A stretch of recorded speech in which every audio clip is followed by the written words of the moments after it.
কিনা? জি বলেন না ইনশাআল্লাহ? আওয়াজ দিয়ে বলেন ইনশাআল্লাহ। আমরা এই সমস্ত কাবিরা গুনাহ থেকে যেন বেঁচে থাকতে পারি, আল্লাহ যেন সেই তৌফিক দান করেন। সকলে বলেন আমিন সুম্মা আমিন। বাবাজি ভাইরা, আমি বলতেছিলাম হযরত ওমর ফারুক রাদিয়াল্লাহু তাআলা আনহু দুই চোখের পানি ছেড়ে দিয়ে যখন কান্না করে, আমার দয়ার নবী মায়ার নবী সাল্লাল্লাহু তাআলা আলাইহি ওয়াসাল্লাম সোনার মদিনাতুল মুনাওয়ারা থেকে আওয়াজ দিয়ে বলে, এ ওমর শোনো রে, তুমি কান্না করিও না, কান্না করিও না। এই জন্য কান্না করিও না, আমার আল্লাহ তাবারাক তাআলা তোমার রোজা নামাজ কবুল তো দূরের কথা, আজকে আমার আল্লাহ তোমার জন্য জান্নাতে একটা ঘর বানিয়ে দিয়েছে। জোরে বলেন সুবহানাল্লাহ। এ বাবাজি ভাইরা, আমার মায়েরা, আজকে জগতের মধ্যে আমাদের কি করা দরকার? আজকে জগতের মধ্যে আল্লাহ বললেন আমার নিয়ামতের প্রশংসা করো, আমার প্রশংসা করা হবে। আজকে আমরা আল্লাহর উপহার কুরবানির গোশত খেয়ে উঠে হাড় হাড্ডিগুলো ফেলে দিয়ে সাপ দিয়ে হাত দিয়ে উঠে এসে সঙ্গে সঙ্গে আমরা দাঁতে খিলাল নিয়ে বসে পড়ি, কিন্তু আল্লাহর শুকরিয়া একবার আলহামদুলিল্লাহ বলে আদায় করি না। আহারে আল্লাহর বান্দা, আজকে ডাক্তারে তোমাকে ওষুধ দিয়ে ভালো করে দিলে, ওই ডাক্তারকে তুমি ধন্যবাদ জানাই আসো। আজকে তোমার যদি কোনো অসুখ বিসুখ হয়ে যায়, একজন যদি ঠেলা গাড়িতে আপনাকে ঠেলে নিয়ে যায়, তাকে আপনি ধন্যবাদ জানিয়ে আসেন। সুস্থ হয়ে গেলে হাসপাতাল থেকে যখন বাড়িতে আসেন, আপনি নার্সকে, আপনার স্টাফকে কিছু, আপনার দক্ষিণা কিছু আপনার বকশিশ দিয়ে আসেন খুশি হয়ে, বলে তুমি এটা দিয়ে মিষ্টি খাইয়ালিও।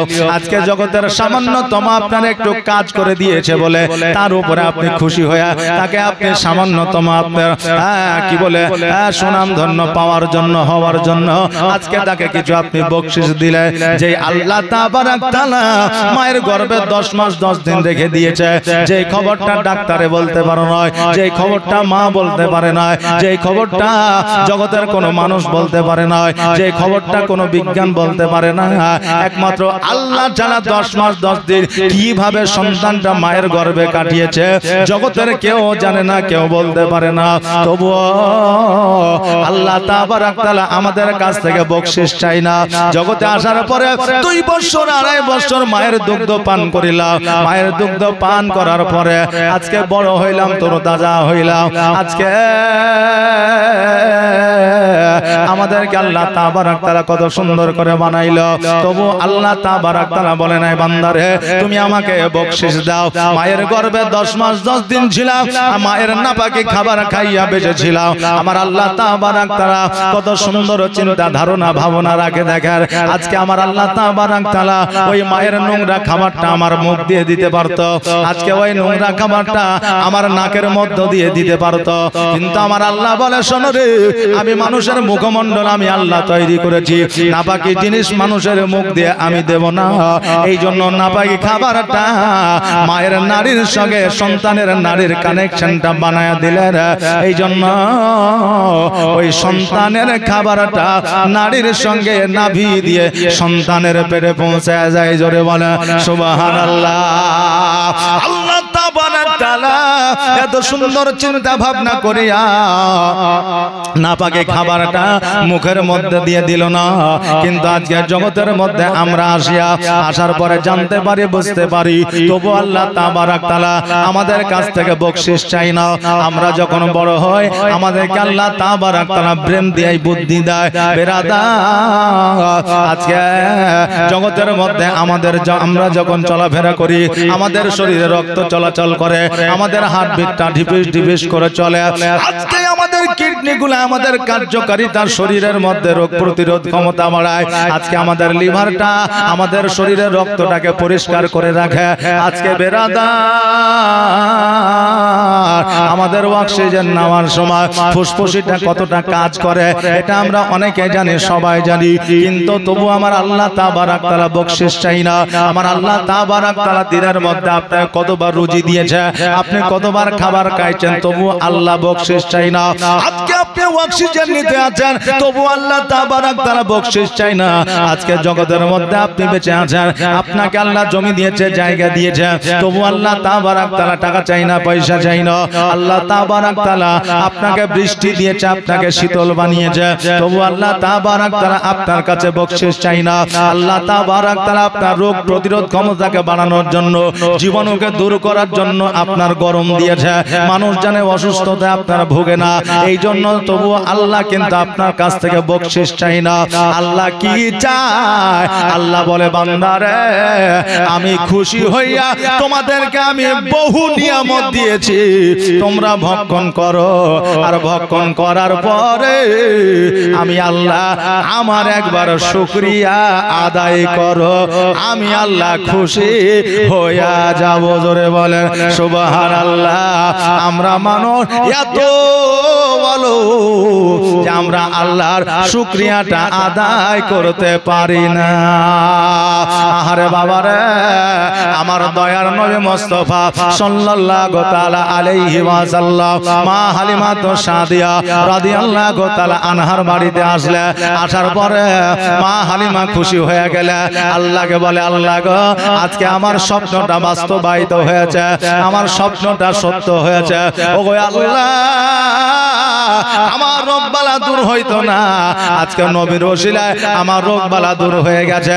আজকে আমার খেজুর গাছে খেজুর ধরতো না, আমার নবীর ওসিলায় আমার খেজুর গাছে খেজুর ধরেছে। আজকে আমার ছাগল বকরিতে দুগ্ধ দিত না, আজকে নবীর ওসিলায় ছাগল বকরিতে দুগ্ধ দিতে আরম্ভ করেছে।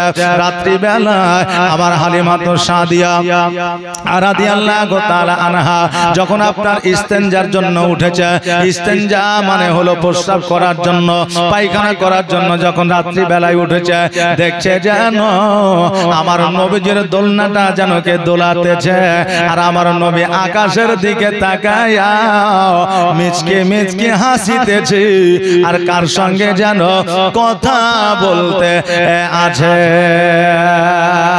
हम बुलवाएंगे आका मदीना, हम भी जाएंगे, हमें बुलवाएंगे आका मदीना, हम भी जाएंगे, हमें बुलवाएंगे आका मदीना, हम भी जाएंगे, हमको बुलाना या रसूल अल्लाह, हमको बुलाना या रसूल अल्लाह, हमको बुलाना या रसूल अल्लाह, हमको बुलाना या हबीब अल्लाह।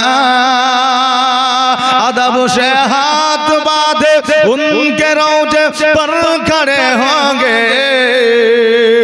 अदब से हाथ बांधे उनके रोजे पर खड़े होंगे, तो नगरी जानियों का यो नजारा हम भी देखेंगे, तो नगरी जानियों का यो नजारा हम भी देखेंगे, हमें बुलवाएंगे आका, हमें बुलवाएंगे आका, नजारा हम भी देखेंगे, हमको बुलाना या रसूल अल्लाह, हमको बुलाना या रसूल अल्लाह, हमको बुलाना या रसूल अल्लाह, हमको बुलाना या हबीब अल्लाह। अल्लाहुम्मा सल्ली अला सय्यदना मौलाना मुहम्मद वला आले सय्यदना मौलाना मुहम्मद सल्लल्लाहु अला मुहम्मदीन सल्लल्लाहु अला मुहम्मद। हरदम ज़बान से निकालो पाक नामे मोहम्मद, हरदम ज़बान से কালো শফিয়ানা মুহাম্মদ। বাবাজি ভাইরা, আমার নবীজির অলৌকিক দৃশ্য আমার হালিমার বাড়িতে বাবা শুরু হয়ে গেল। হালিমা তো সাদিয়া রাদিয়াল্লাহু তাআলা আনহা উনি যেন বাবা দেখতে আরম্ভ করে দিলেন। এইভাবে আমার নবী মুস্তাফা সাল্লাল্লাহু তাআলা আলাইহি ওয়াসাল্লামের যখন বাবা 2 বছর বয়স হয়ে গেল, হালিমা উনি যেন আমিনার বাড়িতে যাওয়ার জন্য আসিল। আর আমিনা মনে মনে, হালিমা যেন মনে মনে চিন্তা করে, আল্লাহ গো, আমি নবীকে দেওয়ার জন্য যাচ্ছি ঠিকই, কিন্তু আমিনা যেন না নেয়, পুনরায় যেন আমার সঙ্গে পাঠায়া দেয়। আল্লাহুম্মা সাল্লি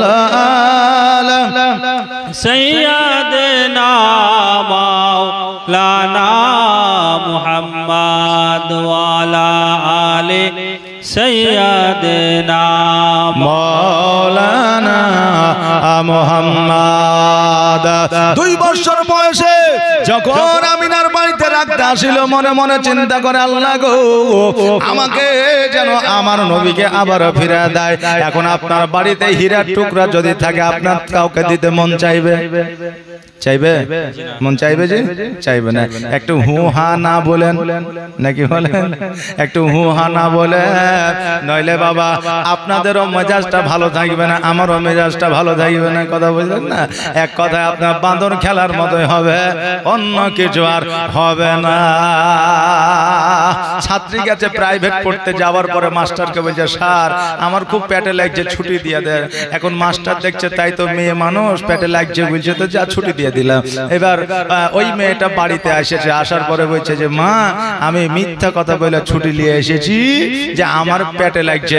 তো তুমি কিসের লেগে বাড়ি রেখেছো? বলো তোকে আজকে বর আসবে তোকে দেখার জন্য, তোর বিয়ের দিন ধান ঠিক করবো, তোকে যদি পছন্দ হয়ে যায় জামাই পক্ষের। তো বলে ঠিক আছে। এবার ওই মেয়ে সাজায় গুজে বাইর হয়ে যখন আয়সা বসছে, তো বলছে মুখখানা একটু তোলতে উপর দিকে। তো লজ্জাবতী বললেন, আমার মায়েরা একমাত্র সেই দিনই হয় যেই দিন দেখবেন যে আমার মায়েদেরকে দেখার জন্য যায়। কথা বুঝলেন না বেরাদার? নতুন বউ বাড়িতে এসেছে, তো শাশুড়ি বলছে যে মা তুমি কি আস্তে কথা বলতে পারো? তো এখন বউ মা বলছে যে মা,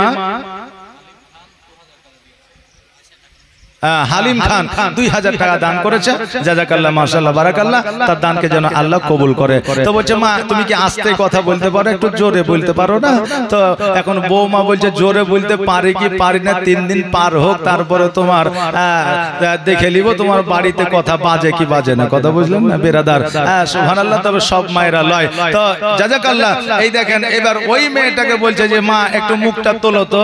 এবার মুখ কান উঠায়া দেখছে যে যেই মাস্টারের কাছ থেকে ভোগা দেয়া মিথ্যা কথা বলে ছুটি নিয়ে এসেছে যে আমার পেটে লাগছে, ওই মাস্টারই তাকে দেখার জন্য এসেছে। কথা বুঝলেন না? ওই মাস্টারে দেখার জন্য এসেছে। তা আমাদের গল্পটা বাবা ওই রকমই হয়ে যাবে। তো এই জন্য বক্তা যদি একটু সুবহানাল্লাহ মাশাআল্লাহ বলতে বলে, তা আপনারা যেন বলিয়ে না, চুপ করে যদি থাকেন তো বক্তা মনে করবে যে ইয়ার হয়ে গেছে, মানে রাত 12টা, তো এদের 12টা বাজে গেছে, মৌলভী সাহেব ছেড়ে দিয়ে চলে যাবে। তখন কালকে আবার সকালবেলা বলে মৌলভী খুব ফাঁকি মেরেছে, আয়সাতে ছেড়ে দিয়েছে চলে গেছে। কথা বুঝলেন না? এই জন্য একটু জাজবা দিবেন। কথা কি বুঝতে পারলেন? জাজবা একটু দিবেন। সুবহানাল্লাহ মাশাআল্লাহ। হ্যাঁ বাবা ভাইরা, আমার মায়েরা, হীরা যদি আপনার বাড়িতে থাকে আপনি কাউকে কিন্তু বাবা দিতে চাইবেন না। হালিমা চিন্তা করে, আল্লাহ গো, আজকে আমার নবীকে যেন না নেয়, আবার ফিরাইয়া দেয়। এবার হালিমা যখন মা আমিনার কাছে পৌঁছে গেছে, আমিনা বলতেছে হালিমা তুমি আজকে হঠাৎ করে মক্কায় এসেছো, কারণটা কি? বলে আমার মিয়াদ পূরণ হয়ে গেছে, তাই নবীকে দেওয়ার জন্য এসেছি। আমিনা বলে হালিমা দেরি নয়, দেরি নয়, জলদি করে মক্কা থেকে তুমি তাইফে নিয়ে চলে যাও। কেননা মক্কায় এখন মহামারী চলতেছে। আমাদেরও ভারতবর্ষে 2020 সালে মহামারী এসেছিল, করোনা আসেনি?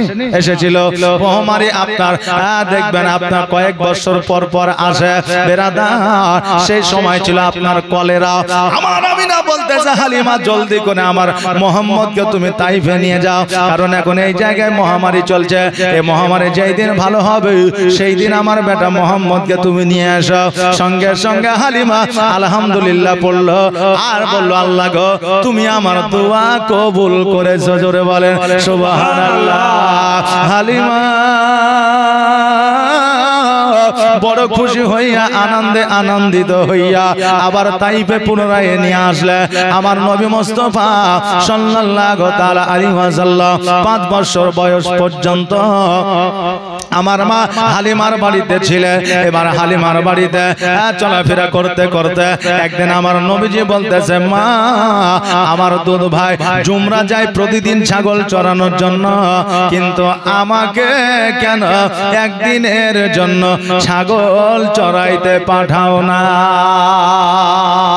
হালিমা বলতেছে, বেটারে আজকে তোমাকে ছাগল চড়াতে পাঠাইলে বাঘ আছে, ভাল্লুক আছে, জীব আছে, যন্ত্র আছে, তোমাকে যদি আক্রমণ করে দেয় আজকে আমি আমিনা আব্দুল মুত্তালিবকে জবাব দিতে পারবো না।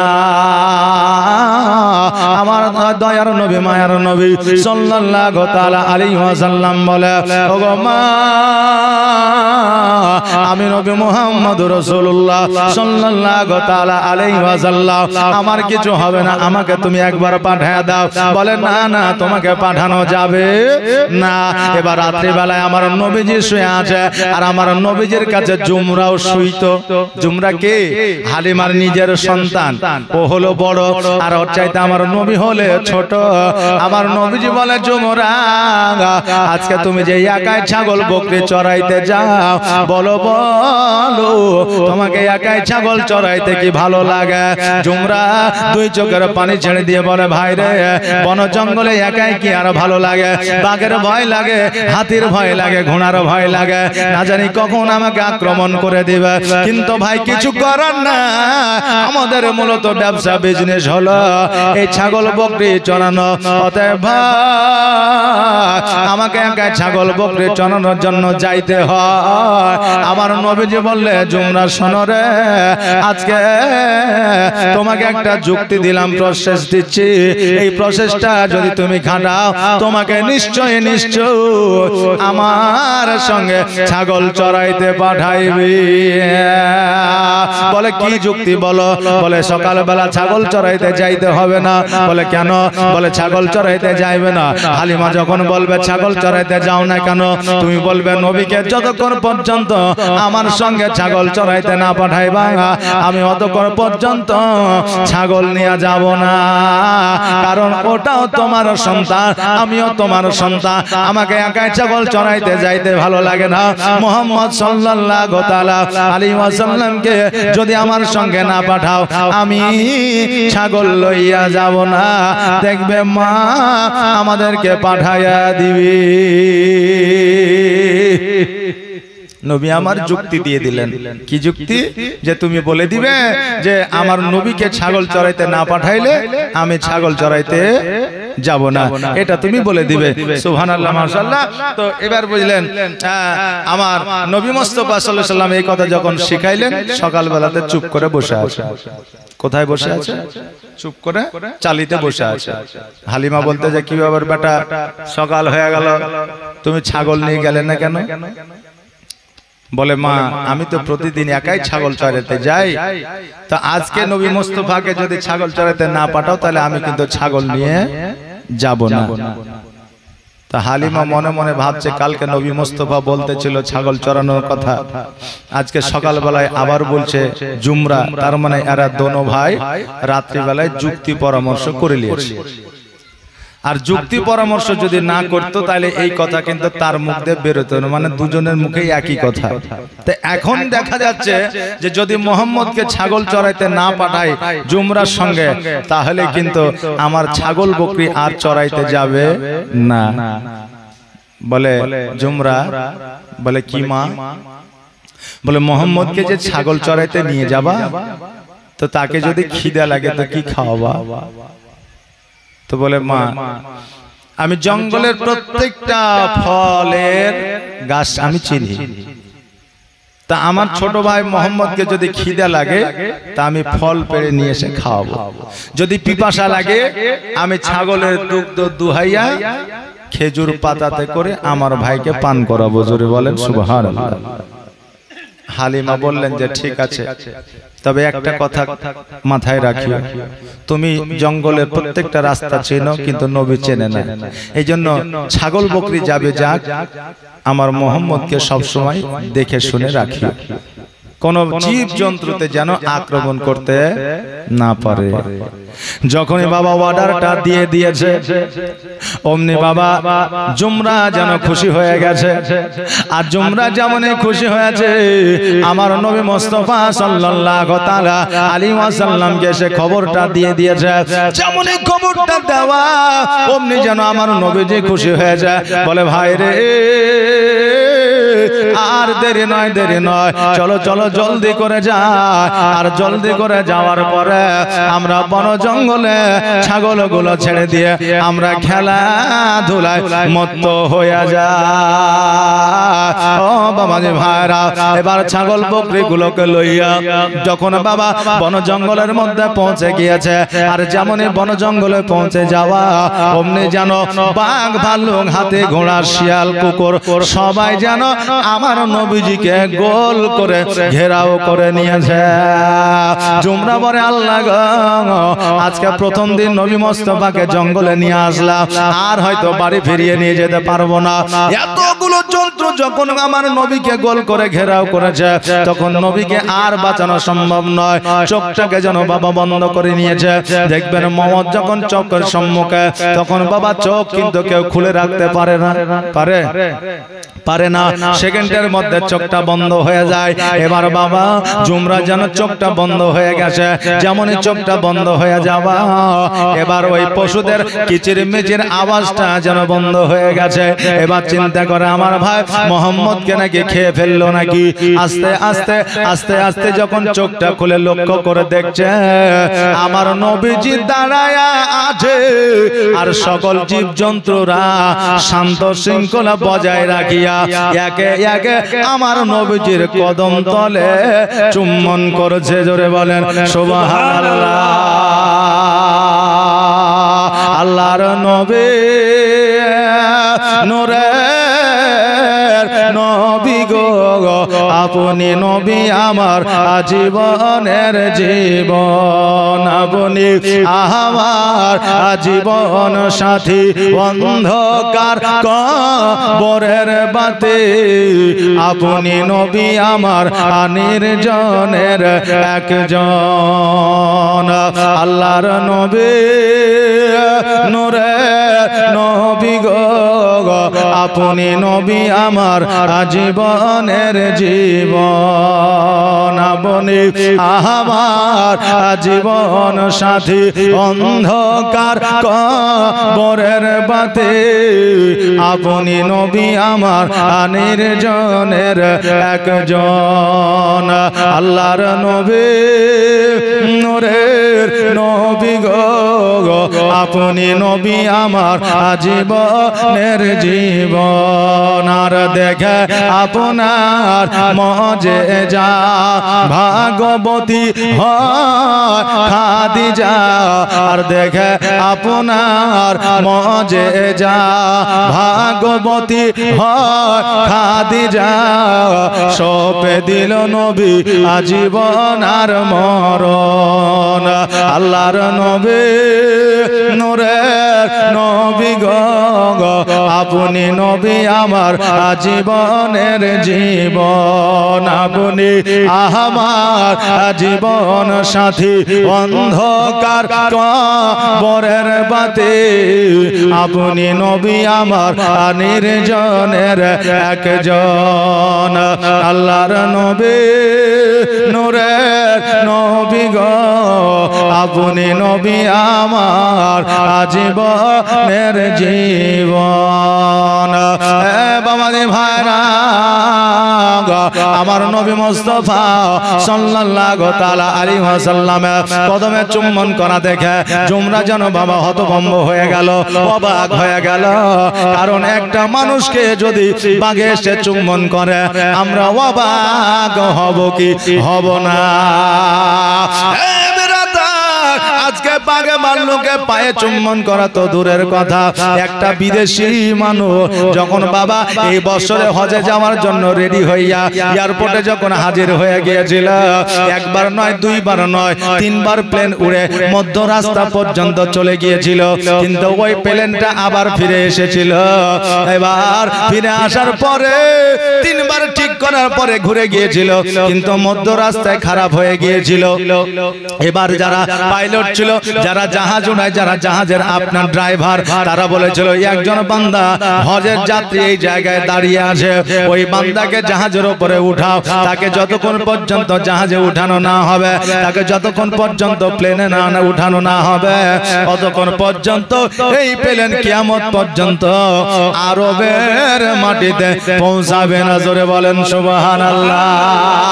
ওই বান্দাকে যখন আপনার প্লেনের উপরে উঠিয়ে না হলো, আর ওই প্লেনটাকে ফিরে আসতে হয় না, আরবের মাটিতে আপনার নেমে গিয়েছিল। আহারে, আজকে বর্তমানে 2025 সালের জিলহজ মাসের কথা আপনাদেরকে বলতে আছি বিরাদার। আজকে কত মোবাইলে সেটা ভাইরাল হয়ে গেছে। আজকে সামান্য এই মুমিনতা ক্ষমতা পাওয়ার যদি এত হইতে পারে, আমার নবীর পাওয়ার কত ছিল? জোরে বলেন সুবহানাল্লাহ। ওই নবীজি পায়ে চুম্বন দেখিয়া জুমরা যেন অবাক হয়ে গেল। আমার নবীজি বললে, জুমরা রে, এই কথা আমার মা হালিমাকে বলিও না, কারণ আমার মা হালিমাকে বলিলে আর আমাকে এই ছাগল চড়াইতে আসতে দিবে না। জুমরা বলল, ভাই তুমি চিন্তা করিও না, টেনশন করিও না, আমি মাকে গিয়ে বলবো না। বাবা যে ভাইরা, আমার মায়েরা, এবার বাবা ছাগল চড়া হয়ে গেল। পরের দিন আবার গেল। যখনই আপনারা যায়, ছাগল বকরিরা শুধু নয়, বাঘ ভাল্লুক জীবজন্তুরা আমার নবীকে জঙ্গল থেকে আমার নবীজির নুরানিময় চেহারাখানা দর্শন করে। হঠাৎ করে আমার নবীজিকে যেন বাবা জ্বর হয়ে গেল। কি হলো? জ্বর হয়ে গেল। বাবার তিনটা রোগ হলো আপনার জান্নাতি হওয়ার লক্ষণের রোগ, আমার নবীজির সুন্নাতি রোগ। এক নম্বর হলো মাথা যন্ত্রণা, দুই নম্বর হলো জ্বর সর্দি, তিন নম্বর হলো পেটে লাগা। জোরে বলেন সুবহানাল্লাহ। এই তিনটা রোগের মধ্যে একটা রোগ যার বেশি ঘন ঘন হবে, জানতে হবে জান্নাতি হওয়ার লক্ষ্য। বাবাজি ভাইরা, ওগো আমার মায়েরা, আমার নবীজিকে জ্বর হয়ে গেল। কারণ রৌদ্রের তাপে যাওয়া অভ্যাস নাই, খালি ময়দানে যাওয়া অভ্যাস নাই, আপনার অন্যান্য আবহাওয়ায় যাওয়া অভ্যাস নাই। হঠাৎ করে গিয়েছে বলে জ্বর হয়ে গেছে। এবার জ্বর হয়ে যাওয়ার জন্য হালিমা ছাগল বকরিয়া চড়াইতে পাঠায় না।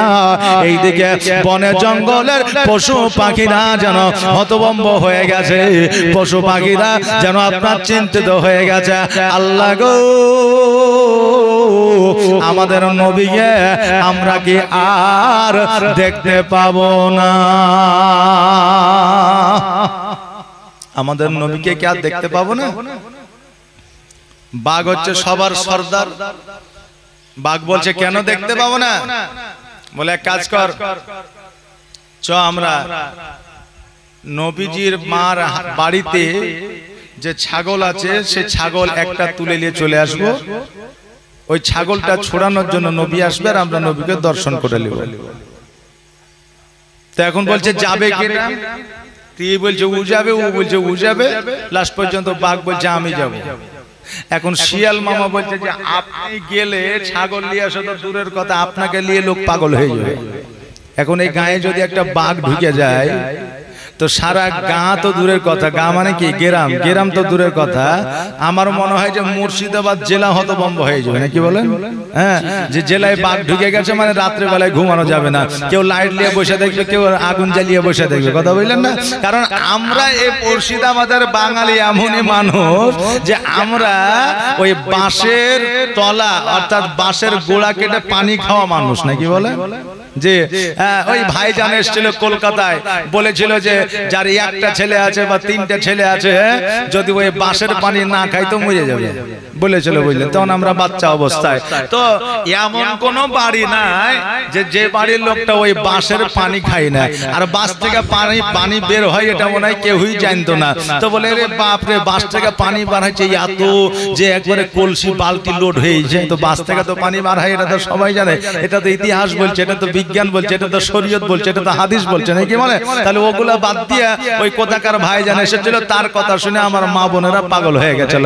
আচ্ছা বলেন তো এই ভাইজানের কথা শুনে যদি মা বোনের ঘুম না আসে, তো যেই বাঘ মানুষ গিলে খায় ওই বাঘের কথা শুনলে কি ঘুম আসবে? আসবে না। তো শিয়াল বলছে যে মামা আপনি যায়েন না, আপনি গেলে টাইপের মানুষ একটাও ঘুমাবে না, আর নবী আসা তো দূরের কথা আপনার পেছনেই দৌড়াতে থাকবে সব, আপনারা জান বেহাল হয়ে যাবে। তো এক কাজ করেন, আমাকে দায়িত্বটা দেন, আমি যাব সব চাইতে যে ভালো ছাগলটা আছে ওই ছাগলটাকে উঠিয়ে নিয়ে আসবো। নবী ঠিক আসবে আর আমরা নবীকে দর্শন করে নিব। জানি যে আপনার জঙ্গলের রাজা হচ্ছে বাঘ আর বুদ্ধিমান হচ্ছে শিয়াল, কথা বুঝলেন না? আমরা ইতিহাসে দেখেছি, গল্পে শুনেছি। এখন তো মানুষ মোবাইল নিয়ে পাগল। আগে দাদু দাদির কাছে গিয়ে বসতাম, পাকায় হাওয়া করতো আর বলতাম যে গল্প শোনাও, নাকি বলতাম না যে গল্প শোনা, পাকায় হাওয়া করতো। আর এখন ওসব সিস্টেম নাই, বাপ মা আসলো কি গেল দেখে লাভ নাই, শুধু মোবাইলটা দিয়ে দাও, গল্প শেষ। হ্যাঁ, আর আপনাকে তাকিয়েও দেখবে না। সুবহানাল্লাহ সুবহানাল্লাহ। তো এবার শিয়াল বলছে আমাকে দাও, তো বাঘ বলছে পারবি তো রে? তো বলছে হ্যাঁ কোনো অসুবিধা নেই। বলে ঠিক আছে যা, সাবধানে যায়। এবার শিয়াল বুঝলেন চুপচাপ চলে আসলো, বলে আমার সাথে যেন কেউ না আসে, কথা বুঝলেন না? আমার সাথে যেন কেউ না আসে। এবার বাবাজি ভাইরা জুমরা ওই জায়গায় বাবা চুপ করে বসে আছে, আর শিয়াল চুপ করে যাওয়ার পরে সব চাইতে যেটা ভালো ছাগল, ওই ছাগলটাকে উঠে নিয়ে চলে এসেছে। জুমরা দুই চোখের পানি ছেড়ে দিয়ে বলতেছে মা আজকে বড় একটা দুর্ঘটনা ঘটে গেছে। বলে কি? বলে আমাদের সব চাইতে যে বড় ছাগলটা ছিল ওই ছাগলটা শিয়ালে উঠিয়ে নিয়ে গেছে। এবার হালিমা বলতেছে হাই হাই কি হয়েছে? কারণ ছাগলকে অনেকে ভালোবাসে, না বাসে না? এই যে কুরবানি গেল, অনেকে কুরবানি ছাগলকে কতই না ভালোবাসতো, কত মা আমার কেঁদেছে, কত বাচ্চা আমার কেঁদেছে, কত বাড়ির বাচ্চা কাচ্চারা কেঁদেছে, কাঁদে নাই? কেঁদেছে বাবা। পশু হলে কি হলো, তাদেরকে অনেকেই ভালোবাসে। বেরাদা ওই আমার বাবাজি ভাইরা, অনেকে মুরগি পুষে, একটা মুরগি শিয়ালে খেয়ে নিলে কতই না আপনার টেনশন করে বাড়ির মালিক। আরে মুরগিটা ছিল কিন্তু ও একদিন কেটেই খাইতো, কথা বুঝলেন না? হ্যাঁ, শিয়ালে খাইলেছে কিন্তু আপনার পস্তানার শেষ নাই। এখন আবার ছেলে পিলে চালাকি করছে কি জানেন? মুরগির খামার করেছে, পোল্ট্রির মুরগির খামার করছে না নাকি? মুরগির খামার করেছে, 10টা মুরগি ও লুক করে বেচে দিয়েছে, মানে মোবাইল রিচার্জ করতে হবে, 10টা মুরগি বেচে দিয়েছে। আব্বাকে ফোন করেছে, আব্বা কি হলো? বলছে 10টা মুরগি মরে গেছে। তো বলে খবরদার ওখানে রাখিস না, তুলে ফেলে দে, নাহলে বাকি মুরগি আরো মরে যাবে, বুঝলেন না? তো বলছে যে শুধু ফেলে দেবো না, কি বলছে পুঁতে দে, নাহলে জীবন ছড়িয়ে যাবে। তো এখন ও ফোনটা রেখে দিয়ে এবার ওকে বলছে মুরগি তাড়াতাড়ি কেটে পড়, বাপ চলে আসলে গন্ডগোল হয়ে যাবে, মানে মুরগি বেঁচে দেয়, বাপকে বলছে মরে গেছে, কথা বুঝলেন না? তো ওই রকম চালাকি তো আগেকার ছেলে করতো না, এখনকার ছেলে পিলে চালাকি করছে। আমার বাবা যে ভাইরা যেটা কথা বলতেছিল, এবার আমার নবী মুস্তাফা সাল্লাল্লাহু তাআলা আলাইহি ওয়াসাল্লাম বলতেছে মা আজকে যে ছাগলটা বন জঙ্গলের পশুরা উঠিয়ে নিয়ে গেছে, মা আজকে ওই ছাগলটা আমি ফিরিয়ে নিয়ে আসবো, আমাকে একবারের জন্য জঙ্গলে পাঠাইয়া দাও। হালিমা বলতেছে মুহাম্মদ আমার একটা ছাগল কেন, 10টা ছাগল যদি বনে জঙ্গলে পশুরা উঠায় নিয়ে যায় আমি তবুও তোমাকে যাইতে দিব না, তোমার যদি কোনো ক্ষতি হয়ে যায়। আমার নবীজি বলছে মা গো আমার উপরে আস্থা রাখতে পারো, বিশ্বাস রাখতে পারো, আমার কোনো ক্ষতি হবে না। হালিমা জানে আমার নবী যে কথাটা বলে দাও ওই কথার কোনো নড়চড় হয় না, পাহাড় পর্বত এক হয়ে যেতে পারে, আসমান জমিন এক হয়ে যেতে পারে, কিন্তু আমার নবীর কথা নড়চড় হবে না। এবার হালিমা বলল মুহাম্মদ তুমি একাই যাবে না, জুমরাকে নিয়ে যাবো। আমার নবীজি বললেন আমি একাই যাব। এবার আমার নবীজি গুটি গুটি পায়ে যেন আপনার এগোতে লাগলেন। এবার যাওয়ার পরে যখন জঙ্গলের মধ্যে প্রবেশ করেছে, দেখছে যেন একটা ছাগলকে গোল করে নিয়ে সকল পশুরা যেন বসে বসে যোগাইতেছে। জোরে বলে সুবহানাল্লাহ। নবীকে দেখিয়া সকল জীবজন্তুরা দাঁড়িয়ে গেছে। আমার নবীকে বলতেছে ইয়া রাসূলুল্লাহ, বেয়াদবি মাফ করবেন গো, আজকে আপনাকে দেখার জন্য, আপনাকে দর্শন করার জন্য আপনার দুধ মাতা হালিমার ছাগলটাকে আমরা কিডন্যাপ করে নিয়ে এসেছি। ওগো নবীজি, আজকে আমাদেরকে আপনি ক্ষমা করবেন। নবী আমার বলে পশুরা শোনো রে, আজকে ছাগলটা নিয়ে এসেছো ভালো কথা, কিন্তু আর দ্বিতীয়বার নিয়ে আসিও না, কারণ আমার মা হালিমা রাদিয়াল্লাহু তাআলা আনহা জেরা যদি কেউ ধরা পড়ে যাও তোমাদের নিস্তার থাকবে না। বলে হুজুর, আপনাকে শেষবারের মতো একবার দেখার আশা ছিল, আকাঙ্ক্ষা ছিল, দেখে নিলাম। আর ছাগল আপনার হালিমার বাড়িতে নিয়ে আসাতে যাওয়া তো দূরের কথা, ওই বাড়ির আশেপাশে যাব না, কারণ হালিমা যেভাবে রাগে আছে আশেপাশে আর যাওয়া যাবে না। মায়েদেরও রাগ থাকে না, থাকে না জি, মায়েদেরও রাগ থাকে, কিন্তু আমার মায়েরা রাগ দেখাইতে পারে না। কাকে দেখাবে? এখন স্বামীকে যদি দেখাইতো স্বামী বলবে বাড়ি থেকে বেরিয়ে যা, আর বাপ মাকে যদি দেখাইতো বাপ মা বলবে যে তুই স্বামীর বাড়িতে ভালো থাকবি, তুই এই বাড়ি যেন আসিস না। কথা বুঝলেন না? এই জন্য মায়েরা আমার অবলা, এই জন্য কাউকে রাগ দেখাইতে পারে না। তবে সব চাইতে দুর্বল স্বামী হইল ওটা যে স্বামী কথাই কথাই বলে বাপের বাড়ি চলে যায়, মানে ইয়ার চাইতে দুর্বল স্বামী আর জগতে একটাও নাই। কথা বললেন না বেরাদার? আপনার বাপ মা ভাই বোন আত্মীয় স্বজন বংশ রক্তের সম্পর্ক ত্যাগ করে দিয়ে আপনার সঙ্গে মৃত্যু পর্যন্ত জীবন কাটাবে বলে এসেছে, এমনকি তার পাশে আপনার কবর হবে বলে স্বীকৃতি দিয়েছে, ওয়াদা করেছে, একসঙ্গে জান্নাতে যাবে বলে আপনার প্রতিশ্রুতি দিয়েছে। সেই মেয়েটাকে কি করে বলতে পারো যে ভাই বাপের বাড়ি চলে যায়? কথায় কথায় নাকি বলে? এটা বলা যাবে না, এটা শরীয়তে সবচাইতে অপছন্দনীয় জিনিস। আরে আমার বাবা যে ভাইরা, মায়েদেরও রাগ থাকে, কিন্তু বাবা রাগ ওই জায়গায় করতে হবে যে জায়গায় আমাদের রাগ করতে বলা হয়েছে। সুদ খাবো না, রাগ করলেন। হারাম খাবো না, রাগ করলেন। মদ খাবো না, রাগ করলেন। পান খাবো না, রাগ করলেন। তারপরে আমরা নামাজ পড়বো, রাগ করলেন। নামাজ পড়বো, কাজা করবো না, রাগ করলেন। এই সমস্ত রাগগুলো বাবা জায়েজ আছে বেরাদার। একটা হারামে খাওয়া জায়েজ আছে, বাকি কোনো হারাম খাওয়া জায়েজ নাই। আপনি বলবেন হারাম আবার খাওয়া যায়, এটা আবার কেমন কথা? একটু ক্লিয়ার করে দেন। সকালবেলায় মৌলবীকে বেইজ্জত করবে, ক্লিয়ার করা হলো এটা রাগ করা কি হারাম। আর এই রাগটাকে যদি আপনি খাইতে পারেন তবে আপনি সাকসেস হয়ে যাবেন। একমাত্র রাগটাকে খাওয়া, রাগ হলো হারাম, এই হারামটাকে খাওয়া একমাত্র জায়েজ। জোরে বলেন সুবহানাল্লাহ। বাবাজি ভাইরা, এবার আমার নবী মুস্তাফা সাল্লাল্লাহু তাআলা আলাইহি ওয়াসাল্লাম এবার ওই ছাগলটাকে ছুটায় নিয়ে আসলে। এবার ছুটায় নিয়ে আসার পর হালিমার হাতে উঠায় দিলে। পরের দিন আমার নবীজি আর জুমরা ছাগল চড়াইতে গেছে। এবার ছাগল চড়াইতে যাওয়ার পরে দুই ভাই একটা জায়গায় বাবা বসে আছে। এবার বসে থাকতে থাকতে হঠাৎ করে দেখছে যেন দুইজন মুখ ভরা দাঁড়িয়ে, মাথায় পাগড়ি, গায়ে তাদের জুব্বা। আবার নবীজির দুইজনে দুই ডানা ধরিয়া যেন পাহাড়ের দিকে নিয়ে যায়। জুমরা যেন পিছে পিছে আপনার ডাক দেয়, ভাই ভাই কোথায় যাও, কোথায় যাও? নবী আমার যেন শুনতে পাই না।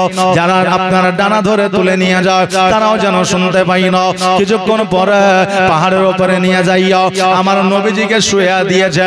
জামাটা আপনার চিরে দিয়ে আপনার বুকটা বার করেছে, আর গলা থেকে নাভি পর্যন্ত কেটে দিয়েছে, আপনার ফেড়ে দিয়েছে। আর বুকের মধ্য থেকে কলিজা, হার্টবিট আর যেন আপনার ফুসফুসি সব কিছুকে যেন বার করে নিয়েছে। জোরে বলে সুবহানাল্লাহ। জুমরা দুই চোখের পানি ছেড়ে দিয়ে বলে, আল্লাহ গো, আমার ভাইকে আর বাঁচানো যাবে না, আমার ভাই হয়তো আর বেঁচে না, জলদি করে মাকে খবরটা দিয়ে আসি। ছুটতে ছুটতে মা হালিমার কাছে গেলে। যাওয়ার পরে জুমরা দুই চোখের পানি ছেড়ে দিয়ে বলে, মা গো, আমার ভাই আর জগতের মধ্যে বেঁচে নয়। মা দেরি নয় দেরি নয়, জলদি করে চলো গো মা। আমার ভাইকে নিয়ে গিয়ে গলা থেকে নাভি পর্যন্ত কেটে দিয়েছে, ভিতর থেকে নাড়ি ভরি আর কলজা ফেসকা হাড়পিড় যা আছে সব কিছু বাহির করে নিয়েছে। আচ্ছা বলেন, কোন সন্তানের অবস্থা যদি এইরকম কোন বাপ মা শুনে তার মনটাকে ঠিক থাকবে? থাকবে? থাকবে না। যেমন হালিমা শুনেছে পাহাড়ের দিকে আপনার ছুটতে আরম্ভ করেছে, উঠে আর পড়ে, পড়ে আর উঠে, এবার ছুটতে ছুটতে যাওয়ার পরে পাহাড়ের উপরে লক্ষ্য করে দেখছে যেন আমার নবীজি একটা পাথরের উপরে চুপ করে বসে আছে। জোরে বলেন সুবহানাল্লাহ। তাকবীর, নারায়ে তাকবীর, নারায়ে রিসালাত, নারায়ে রিসালাত, মাসলাকে আলা হযরত, মাসলাকে আলা হযরত, নবী का दामन, वली का दामन, खजा का दामन, नाराये तकबीर, नाराये रिसालत। সোনামণি আমার বাবাজি ভাইরা, আমার নবী মোস্তফা চুপ করে বসে আছে। হালিমা দুই চোখের পানি ছেড়ে দিয়া আমার নবীজির কাছে পৌঁছায় গেলে আমার নবীজিকে বলে, মুহাম্মদ দুইজন ব্যক্তি আসিয়া তোমার গলা থেকে নাভি পর্যন্ত নাকি কেটে দিয়েছিল, আর তোমার ভিতর থেকে নাড়ি ভুড়ি কলজা ফেসকা সবকিছু নাকি বাহির করেছিল। নবী আমার বলে, হ্যাঁ মা। এবার হালিমা বলতেছে, বেটারে জামার বোতামটা খুলো একবার দেখি। আমার নবীজির জুব্বা মুবারকের বোতামগুলো যখন খুলে দেখে, এই জায়গায় কাটা তো দূরের কথা, একটু দাগ পর্যন্ত ছিল না। জোরে বলেন সুবহানাল্লাহ। পৃথিবীর মধ্যে যারা নবীর সঙ্গে নিজেকে তুলনা করে, পৃথিবীর মধ্যে অনেক মানুষ আছে বলে নবী আমার মতো ছিল। জোরে বলেন নাউজুবিল্লাহ। আজকে নবীজির সিনা চাক করা হয়েছিল, একটু দাগ পর্যন্ত ছিল না। নবী যদি তোমার মতো হলো, বলো বলো আজকে বাল্যকাল অবস্থায় তোমার যে খাতনা দেওয়া হয়েছিল, ওই খাতনার দাগটা আছে না মিটিয়ে গেছে? মিটাবে? পৃথিবীর কোন ডাক্তার মিটাইতে পারবে না। আচ্ছা বলো, তোমার কোন জায়গা কেটে গেলে ওই জায়গার দাগটাকে মিটে গেছে? মিটবে? কেউ মিটাতে পারবে না। বাবা যে ভাইরা, পৃথিবীর কোন বিজ্ঞানের দ্বারা সম্ভব হবে না, কোন দার্শনিকের দ্বারা সম্ভব হবে না, কোন বুদ্ধিজীবীর দ্বারা সম্ভব হবে না, কোন আপনার প্রফেসরের দ্বারা সম্ভব হবে না, পৃথিবীর কারো দ্বারা সম্ভব হবে না। কিন্তু আমার নবীজি বিজ্ঞানেরও বিজ্ঞান ছিলেন, ডাক্তারেরও ডাক্তার ছিলেন, মাস্টারেরও মাস্টার ছিলেন। যেই নবীর বুকে কাটা তো দূরের কথা, একটু দাগ পর্যন্ত ছিল না। জোরে বলেন সুবহানাল্লাহ। এই জন্য বলছে বিজ্ঞানীরও বিজ্ঞানী আমার নবীজি। জোরে বলেন না সুবহানাল্লাহ। একটা আওয়াজ দিয়ে বলেন না সুবহানাল্লাহ। আর বিজ্ঞানীরও বিজ্ঞানী আমার নবীজি। এমন একটা দয়ার নবী আর হবে কে, এমন একটা মায়ার নবী আর পাইবা কে, বিজ্ঞানীদের বিজ্ঞানী আমার নবীজি। বিজ্ঞানীরা রথের যুগে আকাশেতে যায়, আর আমার নবী রকেট ছাড়া মেরাজেতে যায়। জোরে বলেন সুবহানাল্লাহ। বিজ্ঞানীরা রকেটের যুগে আকাশ পথে যাচ্ছে, কেউ ফিরে আসছে, কেউ ফিরে আসছে না। কে সুনিতা উইলিয়ামস বলে একজন বিজ্ঞান গিয়েছিল আকাশ পথে। জি, ওর সময় ছিল 3 মাস, কিন্তু ফিরে আসছে প্রায় 8 মাস পরে, নাকি জি? হ্যাঁ, যদি সময়টা আমার বলা ভুল হয়, কিন্তু এইরকমই ছিল। যে সময় ছিল তার চাইতে বেশি সময় পরে ফিরে এসছে। তবে জগতের কোনো মানুষ সিগন্যাল পায় নাই, তাকে তো ভেবে নিয়েছে যে সে মারা গিয়েছে। কথা বললেন না? ভেবে নিয়েছিল সে আর বেঁচে না, কিন্তু তারা ফিরে এসেছে। আবার এখনো পর্যন্ত অনেক বিজ্ঞান ফিরে আসে না। আজকে প্রথম আসমানে চাঁদের দেশে যাচ্ছে বলে তাদের কত প্রশংসা করছে। আর আমার নবীজি আজকে থেকে 1446 হিজরি আগে আপনার উর্দু গমনে মেরাজের রাত্রিতে গিয়েছিলেন। তখন প্লেন ছিল না, জাহাজ ছিল না, রকেট ছিল না, বিমান ছিল না। নবী আমার প্রথম আসমান শুধু নয়, 7ম আসমান ভেদ করে আমার আল্লাহর সঙ্গে দিদার করেছিলেন। জোরে বলেন সুবহানাল্লাহ। আর ওই নবীর প্রশংসা করলে জগতে কিছু মানুষ আছে তাদের গা খানা জ্বলে। তোদের জ্বলে না কি হবে? যত জ্বলবে জ্বলুক, যারা সুন্নি আছে তারা নবীর প্রেমে শুধু মজুদ। জ্বলুক আর এরা নবীর প্রেমে মজলি মজুব। সুবহানাল্লাহ, মাশাআল্লাহ, বারাকাল্লাহ। তাই বলছে বিজ্ঞানীরা রথের যুগে আকাশেতে যায়, আর আমার নবী রকেট ছাড়া মেরা যেতে যায়। ওরে এই যুগে কি এমন বিজ্ঞান আর হবে কি? ওরে এই যুগে কি এমন বিজ্ঞান আর পাইবা কি? বিজ্ঞানীদের বিজ্ঞানী আমার নবীজি, এমন একটা দয়ার নবী আর হবে কি? এমন একটা মায়ার নবী আর পাইবা কি? বিজ্ঞানীদের বিজ্ঞানী আমার নবীজি। আবু বকর সিদ্দিকের সাপে কামড়াইলো, আর আমার নবীর থুতু দিয়া ভালো হয়ে গেল। জোরে বলেন সুবহানাল্লাহ। যারা বলছিল নবী আমার মতো, যারা বলছিল নবী আমার মতো, তাদের থুতু দিয়া সাপের বিষকে পানি করা যাবে? পারবে? পারবে না। সাপের বিষ তো দূরের কথা, একটা ঘামাচিতে যদি ওদের থুতু দিয়ে দেওয়া হয় তো তাদের থুতুর জীবাণুতে ক্যান্সার হয়ে যাবে, ভালো হবে না। আবার তারাই বলে নবী আমার মতো ছিল। জোরে বলেন নাউজুবিল্লাহি মিন জালি। আমার নবীর থুতুর এত পাওয়ার ছিল, তাহলে বলেন আমার নবীর পাওয়ার কত ছিল? এই জন্য বলছে আবু বকর সিদ্দিকের সাপে কামড়াইলো, আর আমার নবীর থুতু দিয়া ভালো হয়ে গেল। ওরে এই যুগে কি এমন ডাক্তার আর হবে কি? ওরে এই যুগে কি এমন ডাক্তার আর পাইবা কি? বিজ্ঞানীদের বিজ্ঞানী আমার নবীজি, এমন একটা দয়ার নবী আর হবে কি? এমন একটা মায়ের নবী আর পাইবা কি? বিজ্ঞানীদের বিজ্ঞানী আমার নবীজি। আগের যুগের মানুষের অসুখ কম হতো, আর আমার নবীর কাছে আসলে ভালো হয়ে যেত। জোরে বলবেন না সুবহানাল্লাহ। আগের যুগের মানুষের রোগবালা কম হতো, আর আমার নবীর কাছে আসলে রোগবালা ভালো হয়ে যেত। তো নবী আমার কি ওষুধ দিত? ওমেসডি, প্যারাসিটামল, ক্যালপল, এরকম কোন ওষুধ ছিল নাকি? ছিল না। কি দিত? কোরআনে আয়াত দিত, কিছু গাছগাছড়া দিত। আল্লাহ নবীর ওসিলায় রোগ ভালো করে দিত। জোরে বলেন সুবহানাল্লাহ। আর আজকে আহলে সুন্নাত ওয়াল জামাতের আলেমের কাছে কেউ যদি তাবিজ নিতে যায়, বলে এটা শিরক, এটা করা যাবে না, এটা দেওয়া যাবে না। কিন্তু কোরআনে আয়াত দেওয়া যায়, তো বলে এটা দেওয়া যাবে না। বেরাদার যেই ফারাজিরা বলছিল দেওয়া যাবে না, তাদের লিডার রাহুল বেরাদার ও বলছেন না তাবিজ ব্যবহার করা যাবে। কথা বুঝলেন না? তো সত্য কোনদিন চাপা থাকে না, একদিন বের হবে। বেরাদার মিল্লাত ইসলামিয়া, তো নবী যদি আপনার কোরআনে আয়াত দিয়ে রোগবালা ভালো করতে পারে, আমরা সামান্য আলেম ওলামা হয়ে, আমরা হাজি সাহেব হয়ে, আমরা নামাজি হয়ে, মুসল্লি হয়ে কেন বাবা আমরা তাবিজ দিতে পারি না? কোরআনে আয়াত কেন দিতে পারি না? এমনও রোগ আছে পৃথিবীর মধ্যে কোন ডাক্তার ভালো করতে পারবে না, যেই রোগটার নাম হচ্ছে নজর লাগা। নজর লাগা বুঝেন? যে নজর লাগা রোগ একমাত্র কোরআনে আয়াত ছাড়া ভালো হওয়া সম্ভব নয়। এই জন্য বাবা দেওয়া যাবে, কোন রকমের অসুবিধা নাই।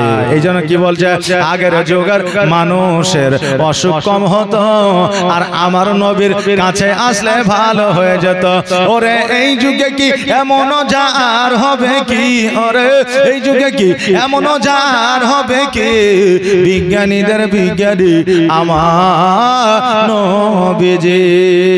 আল্লাহুম্মা সাল্লি আলা সাইয়্যিদিনা মাওলানা মুহাম্মদ ওয়া আলা আলি সাইয়্যিদিনা মাওলানা মুহাম্মদ সাল্লাল্লাহু আলা মুহাম্মাদিন सल्लो अला मुहम्मद हरदम ज़बान से निकालो पाक नबी मुहम्मद हरदम ज़ुबान से निकालो शफियाना मुहम्मद अमार हरिमा बोले मोहम्मद সাল্লাল্লাহু তাআলা আলাইহি ওয়াসাল্লাম, বেটা রে আজকে যদি তোমার কোনো বিপদ হয়ে যেত, আজকে যদি তোমার কোনো ক্ষতি হয়ে যেত, আমি আব্দুল মুত্তালিবকে জবাব দিতে পারতাম না, আজকে আমি মা আমিনাকে জবাব দিতে পারতাম না। ও মুহাম্মদ, আজকে তোমাকে তাইফে আর রাখা যাবে না, চলো চলো তোমাকে মক্কায় রেখে দিয়ে আসি, না জানি কখনো বাধা বিপদ হয়ে যাবে, আমি হালিমা জবাব দিতে পারবো না। হালিমা রাদিয়াল্লাহু তাআলা আনহা বাড়িতে নিয়ে আসলেন, নিয়ে আসার পরে গোসল বানায়া দিলেন, সুরমা পরায়া দিলেন, জামা পাঞ্জাবি জুব্বা পরায়া দিলেন, পরায়া দেওয়ার পরে আমার নবী মুস্তাফা সাল্লাল্লাহু তাআলা আলাইহি ওয়াসাল্লামকে হাত কানা ধরে যেন গুটি গুটি পায়ে মক্কার দিকে রওনা হয়ে গেল। তখনকার আমলে বাবা টোটো ছিল না, তখনকার আমলে বাবা অটো ছিল না, তখনকার আমলে ব্যাটারির গাড়ি ছিল না, তখনকার আমলে আপনার বোলেরো ছিল না, তখনকার আমলে সাইকেল ছিল না, তখনকার আমলে মোটর বাইক ছিল না, তখনকার আমলে উট ছিল আর ঘোড়া ছিল। তবে উট প্রচলিত বেশি ছিল মরুভূমিতে চলার জন্য, তবে উট সবার দ্বারা পোষা সম্ভব হইতো না, কারণ উটের খাবার জোগাড় করতে হতো রে বাবা, এই জন্য সবার দ্বারা পোষা সম্ভব হইতো না। আবার কারো দ্বারা পোষা সম্ভব হইলে আপনার ওই উটকে অনেকে পুষতো না, কারণ উটে বাবা অনেক সময় সাপ খায়, কথা কি জানেন? এটা জানা আছে? হ্যাঁ, উটে অনেক সময় সাপ খায়, আর ওই সাপ বাবা দেখবেন অনেক সময় আপনার জিন্দা মুখ দিয়ে বাবা উগলে দেয়, আর যখন উগলে দেয় ওই সাপটা কিন্তু রাগান্বিত হয়ে থাকে, বাড়ির মানুষকে কিন্তু আপনার দংশন করে দেয়। এই জন্য অনেকে কিন্তু বাবা উট কিন্তু আপনার অনেকে পুষতে পারলেও কিন্তু বাবা পুষতো না। আজকে হালাল পশুর গোশত খাওয়ার পরে আমাদেরকে উজু করতে হয় না। আপনি গরুর গোশত ভাত খাইলেন, খাসির মাংস দিয়ে ভাত খাইলেন, মুরগির মাংস দিয়ে ভাত খাইলেন, খাওয়ার পরে আপনি শুধুমাত্র মুখটা ধুইয়া বা পাটা ধুইয়া শুধুমাত্র কুলি করিয়া আপনি নামাজ পড়লে নামাজ হয়ে যাবে, উজু করার কোনো হুকুম নাই। কিন্তু উটের গোশত খাইলে আপনাকে উজু বানাইতে হবে। এটাও মনে হয় জানা ছিল না? জানা ছিল? হ্যাঁ, সুবহানাল্লাহ, মাশাআল্লাহ। জীবনে শুধু শুনলেই হবে না, কিছু আমাদেরকে শিক্ষা নিয়ে যেতে হবে। বাবা যে ভাইরা আমার মায়েরা, এবার বাবা যেন আপনার চলতে আরম্ভ করেছে, তখন একমাত্র যানবাহন ছিল মানুষের পা। এই মানুষ পায়ে হেঁটেছে বলে আগে মানুষের রোগবালা কম হয়েছে, আর মানুষ এক পা হাঁটে না বলে এখন রোগবালা বেশি। রাস্তায় বাবা অ্যাক্সিডেন্টও বেশি, কারণ টোটোবালা অলস, যে রাস্তায় হাঁটে সেও অলস, বাইক বালা অলস, চার চাকা বালা অলস, মানে অলসের পার্টি সবাই। তাহলে অ্যাক্সিডেন্ট কেন হবে না? রাস্তা দিয়ে বুঝলেন টোটো চলে যাচ্ছে, এখন টোটো বালাও সাইডে যাবে না, আর যে লোকটা আপনার সামনের দিকে হাঁটছে ও সাইডে যাবে না। এখন টোটো বালা বুঝলেন প্যাঁপু মানে হরেন দিচ্ছে, এখন ওই লোকটা আগে না বাড়িয়ে মাঝাখানকে শুধু যাও চলে যাও। আচ্ছা, ওর মাঝাখানে একটু সরিয়ে দিলে কত বড় টোটো খান চলে যাবে? হ্যাঁ, যাবে যে যাবে না। তো মাঝাখানে এমনি করে দিবে যে যাও চলে যাও, মানে ও ভাবছে চলে যাবে। আপনার আগে একটা টোটো যাবে, তার মানে কি আপনাকে একটু সাইড দিতে হবে, সরে যেতে হবে। আপনার বাইক আগে একটা চার চাকা যাবে, তার মানে কি বাইকটাকে সাইড দিয়ে দিতে হবে, চার চাকা চলে যাবে। এখন চার চাকার আগে যদি বাইক যাবো মনে হয়, তাহলে চার চাকাওয়ালাকে সাইড দিয়ে আগে দিয়ে দিতে হবে। আর এখন দুজনে যদি মনে করে যে সামনে আমরা একই সাথে যাব, তাইলে ওকে একবারে হয় কবরে দেখা করতে হবে, নাহলে হাসপাতালে দেখা করতে হবে, নাকি বলেন? সুবহানাল্লাহ, মাশাআল্লাহ, বারাকাল্লাহ। বাবা যে ভাইরা সবাই অলস বলে আজকে আমাদের এই অবস্থা। এই বাবা সত্য কথা একটা আপনাদেরকে বলে যায়, একটা শুনলেন? আজকে মোবাইলে, ফেসবুকে, ইউটিউবে, টুইটারে আপনি খবরে দেখবেন, প্রত্যেকটা খবরে মরণের যে খবর আছে, অ্যাক্সিডেন্টে যে খবর আসছে, প্রত্যেকটা সন্তানই মুসলমান ঘরের সন্তান। 100-র মধ্যে 99টা মুসলমান ঘরের সন্তান। কেন? এত কিসের ক্ষমতা তোমার? আজকে তুমি মারা গেলে তোমার তার টেনশন নাই, কিন্তু তোমাকে যে জন্ম দিয়েছে তার টেনশন সারা জীবন। তোমার যে ঘরে সংসার করতে এসেছে, একটা বা দুইটা সন্তান জন্ম দিয়েছে, তার টেনশন সারা জীবন। ওই সন্তানগুলোর আফসোস থেকে যাবে যে আমার বাপ থাকলে আমার চাহিদা পূরণ হতো, আমার আবদার পূরণ হতো, আমার স্বপ্ন পূরণ হতো। আজকে ওই সন্তানের আফসোস সারা জীবন থেকে যাবে। অতএব তোমার চিন্তা ভাবনা যদিও না থাকে, তোমার বাপ মা, তোমার স্ত্রী, তোমার সন্তানের চিন্তা করে আস্তে সুস্তে গাড়িটা চালায়। কথা বুঝতে পারলেন? বলেন ইনশাআল্লাহ, বলেন ইনশাআল্লাহ। তাড়াহুড়ার কিছু নাই। আপনার তাড়াহুড়োর চাইতে জীবনের মূল্য অনেক। বাবাজি ভাইরা, আমার মায়েরা, আমার হালিমা তো সাদিয়া রাদিয়াল্লাহু তাআলা আনহা আমার নবীজির আঙুলখানা ধরে গুটে গুটে পায়ে নিয়ে যায়।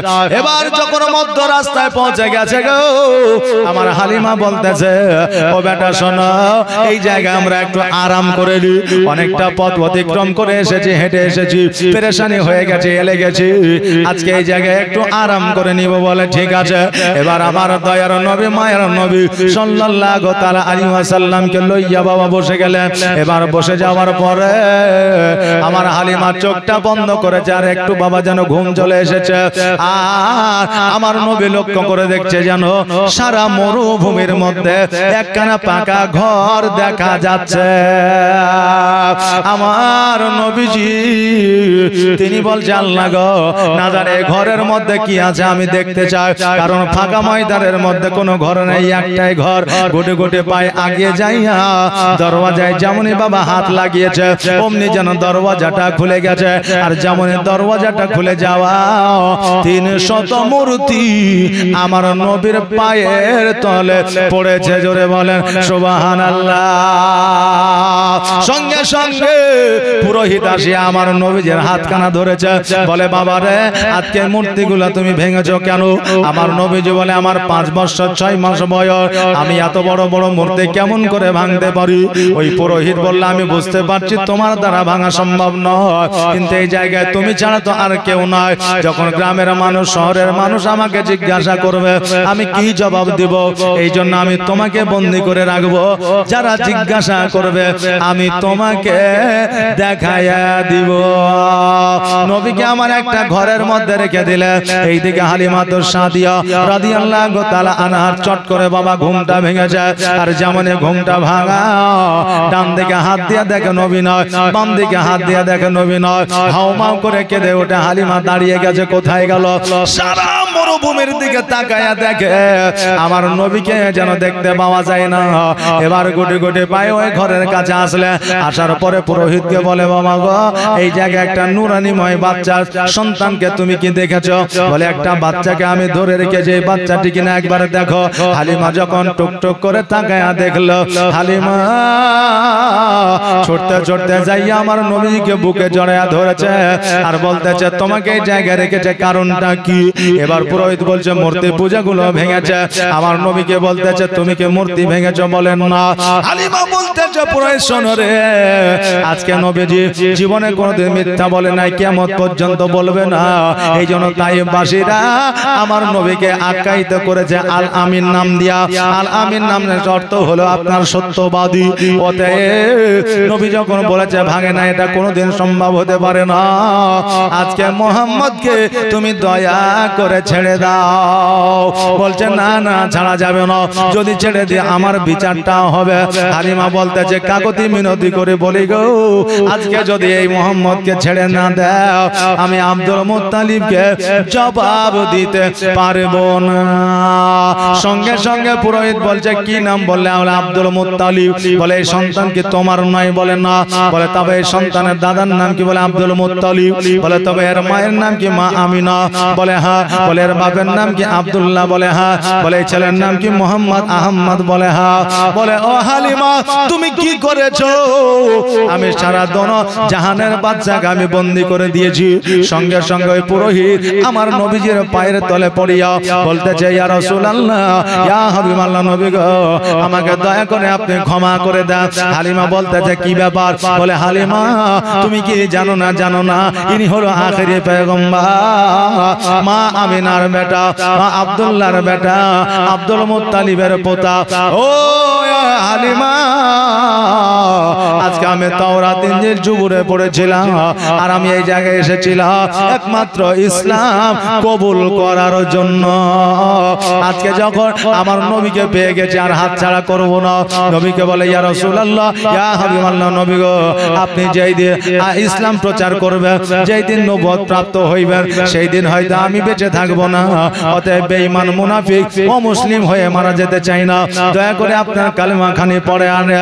এ বাবা, আমাদের মধ্যে একটা মিথ্যা প্রচার ঢুকাইয়া দেওয়া হয়েছে। কি মিথ্যা প্রচার? যে নবী আমার 40 বছর বয়সে নবুয়ত প্রাপ্ত হয়েছিল। জি, ইতিহাসের পাতায় দেখেছি, আমরা অনেকবার শুনেছি, শুনি নাই তো? নবীকে আমার 40 বছর বয়সে নবী হয়েছিল নাকি? হ্যাঁ, নবী আমার আব্বালেও ছিলেন, এখনো আছেন, আখেরেও থাকবেন। জোরে বলেন সুবহানাল্লাহ। তখন বাবা রে, এটা একমাত্র দেওবন্দি আলেমরা এটা আপনার চর্চা করেছিল, এটাকে প্রচার করেছিল। কিন্তু আমার নবীজি জগতে আসার আগে থেকে নবী ছিলেন বেরাদার, ওই নবী মুস্তাফা সাল্লাল্লাহু তাআলা আলাইহি ওয়াসাল্লাম। বাবারে এবার সঙ্গে সঙ্গে কালেমা খানি পড়ে আলিলা। কালেমা খানি পড়ে নেওয়ার পরে এবার বলল আমি এবার মক্কা নগরে যাই। এবার ওই আপনার পুরোহিত বলল ইয়া রাসূলুল্লাহ ইয়া হাবিবাল্লাহ, নবী গো আজকে আমার বেয়াদবি মাফ করবে। ইয়া রাসূলুল্লাহ ইয়া হাবিবাল্লাহ, আজকে আপনাকে বলতেছি আমি যখন ইসলাম ধর্ম কবুল করেছি আমার জান মাল ধন আপনাকে দিয়েছি। নবী গো যখন আপনার প্রয়োজন হবে আমাকে একবার ডেকে নেবেন, আমি আপনাকে জান দেওয়ার জন্য প্রস্তুত হয়ে যাব, রাজি হয়ে যাব। জোরে বলেন সুবহানাল্লাহ। কারণ নবীকে ভালোবাসা দিলে এই জগতেও মঙ্গল হবে, পরের জগতেও মঙ্গল হবে। এই জন্য জগতের মানুষকে ভালোবাসি আপনার লাভ নাই। কারণ সময় পেলে সুযোগ পেলে আপনাকে আক্রমণ করবে, চাই ভাই হোক, চাই বোন হোক, চাই স্ত্রী হোক, চাই সন্তান হোক, চাই আপনার দোস্ত হোক, সময় পাইলে সুযোগ পাইলে আপনাকে ব্যবহার করবে। এই জন্য ভালো যদি বাঁচতেই হয় নবীকে ভালোবাসে, এই জগতে মঙ্গল হবে, পরের জগতে মঙ্গল হবে। আজকে বলেন তো আমরা নবীকে কে কে ভালোবাসি?